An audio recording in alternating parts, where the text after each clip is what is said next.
pagchismisan sa amin na for sure na-expect nyo, di ba? Katniel na naman. Well, tama na guys. Tama na. Iba naman. Ibang issue na naman ang aming sasambitin at isasambulat. Isasambulat talaga. Gusto mo yun, Mari? Pero sumasambulat. Pero gusto namin, bago kami magsambulatan, na ang balita, ako po si Kapitana Sisa. At ako naman yung Tita Cora.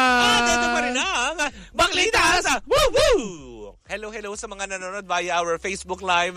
Konting kembot alam mga pangga, 1 million followers na tayo, kaya keep on following us guys. I-follow nyo lang ng i-follow.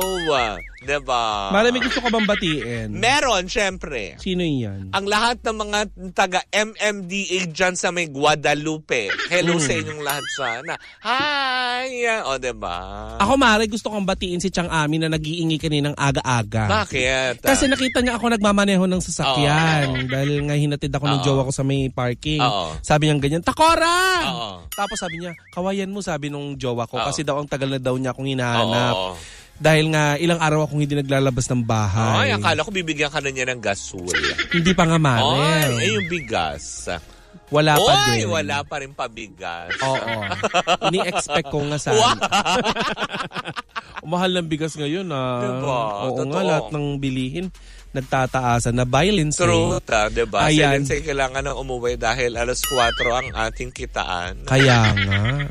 Maguhunta. Excuse. Hindi ka didigay on air. Hindi ka didigay on air. I'm so sorry.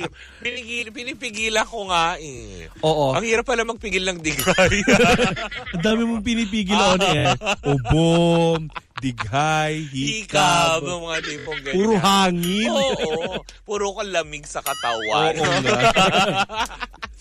O ano ng chika? Eto nga, Mare, hindi ito magugustuhan talaga ng mga taga-Hungry Pares. Oo naman. Dahil di ba nga, during the time na nagkakaroon ng kumusyon saan? Sa social media, dahil nga itong si... Tungkol kanino, Katniel pa rin? Oo, hindi. Dahil nga sa Daniel Padilla at saka Catherine Bernardo. Gusto ko yung pag-oom ka agad.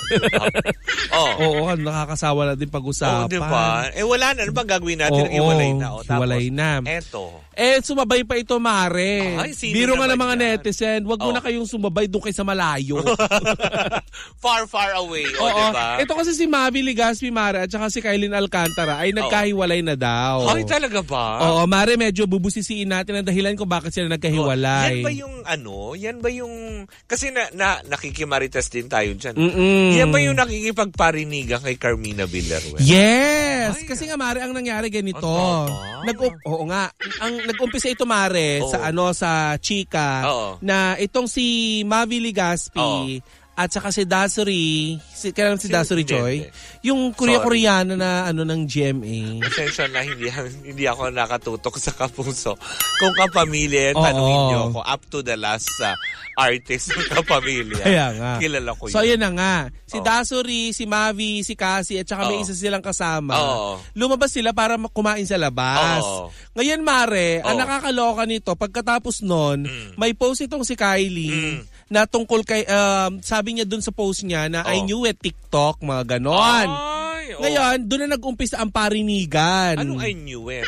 Na parang, kasi nalilink nga itong si Mavi. Si Mavi doon kay Dasuri. Ngayon, ang parang kinasasama ng loob na nitong si Kylie, ay alam naman nitong itong si Cassie na magjowa sila. Magjowa si Mavi at saka si Kylie. Pero kinukonsinti daw niya ito na mag-cheat sa kanya. Saan naman niya nakuha yung idea? Yun na nga, Mare, ang sabi ng ibang netizen. Na puro parang ang dami mong suspecha. May mga chika-chika pa sila, Mare, na masyado daw mahigpit or battered boyfriend nga daw itong si taray! Yes! Yung kagwapuhan nun, battered girlfriend? Boyfriend, itong si Mavi. Ay! Ngayon, Mare, eto na. Dito na nag-umpisa yung parinigan ni Carmina at saka ni at saka yun lang dumadaan kasi sa FYP ko, Mare. Na kesyo daw cheater. Anong issue? Bakit parang may parinigan. Although, napakakalma lang ni Miss Carmina, di ba? Siyempre, alam niya bata yan. Hindi niya papatulan. Oo. Ayun nga sa isang interview, Mare, kay Carmina, ang sabi niya, hindi naman daw siya nangingialam sa love life ng kanyang mga anak. Ay, ma'am, si Carla din ang ano lang siya, Mare, guidance. Oo, tama. Guidance. As Which is talagang, bilang magulang. Yun naman talaga yung yung role mo. Bilang magulang, i-guide mo yung anak mo kung paano ang pagpili sa tamang tao na sasamahan. Oo, at makakarelasyon. Yes. At siguro pagdating ng araw, makakasama sa buhay. Yes. Always mother knows best. Diba? Yan ang isa sa mga post ni Carmina, Mare. So, palitan sila. Wala namang pinapangalanan or tinatag, Mare, pero may mga palitan na ganon. Oo nga, nakikita ko, react yung Eto na, hindi si nagsasalita nun si Soren. Pero, Mare, nung mag-post itong si Kylie ng isang video na nag-aaral siyang bumarel, kineme, firing. May mga nagko-comment kasi doon na lagot ka, Mavi, nag-aaral na siyang bumarel. Tapos? Mare, doon na nag-umpisang mag-post itong si Soren. Ano daw? Na bumabaril din. Ay, talaga ba? At Mare, may mga pinupost itong si Soren, Mare. Sorry, hindi lang ikaw ang kayang magpaputo. Oo. Diba? May... sa dati ng show, may pinost siya dati na meron siyang binubugbog sa putikan. Na, Mare, na parang sa sapantahan ng mga tao online, parang sinasabi nitong si Soren daw, parang na subukan mo kantiin ang mga anak ko. Akong makakalaban mo. Mga ganung aspeto. Tsaka syempre, hindi ba, kahit pa gano'ng kakalma, like si Carmina, alam naman natin yan, talba na subaybayan natin kung paano siya mag-vlog, kung paano yung kanyang buhay, paano niya alagaan yung dalawang anak niya. Yes, baby niya yun. Sa tingin mo, ayaw, diba, numero uno, alam mo yun, numero uno naman talaga, diba, ayaw niya muna sanang magkaroon ng mga karelasyon yung mga anak niya kasi diba sinasabi nga niya, bata pa kayo. Correct. Diba yung mga ganong aspeto, kaya lang syempre mga ganong edad dumadaan na sa mga, alam mo yun, curious. Kaya siguro hinayaan niya, kaya sinasabi ni Carmina na andito ako para gumabay. Pero Mara, sa nangyayari ngayon, pero kung gano'n naman hindi siya, naman pinapangalanan nitong si ni Kylie Alcantara, itong nanay at tatay. Tama kaya na parang inuugnay kasi. Inuugnay. Sa social media, dinidikit kasi ng dinidikit, diba? Chinek ko na din, Mare, kung naka-follow pa ba itong si Cassie kay Kylie at saka si Carmina kay Kylie. Mare, hindi na. Ay, yun. Oo, so nag-unfollowan na. Naman sila. Uso na naman ang unfollowan. I-follow nyo nga kami. Follow-followin nyo nga kami. Follow-followin. Diba? Pero yun na nga, Mare. Si Tatay Soren. Follow-followin nyo nga kami.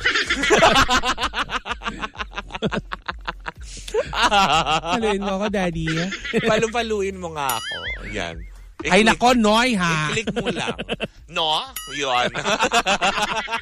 So yun na nga, Mare. Tuloy pa rin ang patotsadahan ng dalawa online at parinigan. Ngayon, alam mo, kung sakali man na, totoo man yan na para kala Carmina yung kanyang mga pasaring, ha? Kung totoo man yun, ha? Kasi una-una... Actually, hindi kay Carmina kay Mavi. Para na di umano yung nag-cheat kay Kylie. Oo, yung mga ganong aspeto. Kaya lang syempre, diba, na kung magpapakita ka ng kawalang respetuhan, lalo pat sa nanay, nung jowa mo. Wala na, X na yun. X ka na kaagad. Hindi lang sa madlang tao. Kung hindi sa kanila din. Kasi nga, Mara, di ba kultura natin mga Pilipino, na kapag ikaw ay pumapasok sa pamilya, ikaw ang makikisama, lalo na sa mga magulang. Truth, Una diba? mong liligawan yung mga magulang. Kahit ba sabihin mo magjowa pa lang kayo, kasi doon ka makikilala ng mga magulang na magkatulad ng nanay ni Mavi Legaspi. Diba? Kahit naman sinong nanay, pag dinala yung girlfriend sa bahay, diba? Uuriratin mo, aalamin mo kung, diba, na kung anong klaseng tao siya, kung mabuti ba siya para sa anak niya. Correct. Diba na minsan nami-misinterpret lang ng ilan, pero syempre, bawat magulang, ayaw nilang mapunta yung mga anak nila sa, alam mo yun, maaring hindi magandang sitwasyon. Diba? Pero may mga pagkakataon din naman, Maren, na sumusobra din ng mga magulang sa pagprotekta sa anak nila, kung saan minsan, hindi na nila naiisip na yung anak nila nasasaktan din. Tignan na lang natin, Mare, yung kay Mami Divine, kay Sarah. Diba? Sa sobrang pagpoprotekta niya sa anak niya. pumaligwas na. Diba? Pero dito, Mare, parang inaalaw naman ni Mavi na, teka lang, Mami, tulungan muna ako. Diba? Diba? Kasi, Mare, parang hindi maganda na ang kalaban mo na ay yung nanay. Diba? Na parang tipong... Kung hindi naman natin dinajustify kung sakaling alam mo yun, proven na ba na niloko na siya? Ayun ang hindi natin sure, Mare, kasi hanggang ngayon hindi pa naman diba? naghahayag. Puro issue. Tapos nakitaan lang na tinotolerate. Baka naman kasi hindi sa tinotolerate dahil kaibigan din siguro ni Cassie yung... Sino to? Si Dasuri. Oo, si Dasuri. Di kayo magkakaibigan lang sila. Kasi magtotropa, di ba? Kasi, di ba, madalas naman natin makikita halos lahat, minsan pag nagna-night out, di ba? Yung mga ganong aspeto. Kasi nagpapasalamat nga itong si Soren no nakaraan. Para kung matanda nagbabasa. Di ba? Yung antipara mo, ayusin. Oo nga. Nagpapasalamat nga itong itong si Soren kay Dasuri. At dito sa mga anak daw niya, matutong pumili ng mga magiging kaibigan. Ito yung post ni Kylie no nakaraan. Sabi niya, I knew it. Tapos nag-post itong si Carmina ng Mom Knows Best. Tapos nag-post ulit itong si Kylie ng I was taught that keeping quiet keep the peace. Ayan. Until I realized whose peace is it keeping? May pag-ganun. Ngayon nag-post naman itong si Carmina, protect your peace. Silent bardagulan sila, Mare. Nakakaloka naman yan. Pero sana hindi na siya pumapatol kasi hindi Sino bang hindi dapat pumatol, Mare? Yung mas matanda o yung mas bata? Hindi, kasi alam mo yung mga sagutan naman doon kung sakali man yun ang pinatutungkulan ni Miss Carmina Villaruel. Yung sagot niya para kay Kylie, siguro parang bilang an adult advice lang. Kasi alam niya nagtatantrum yung bata.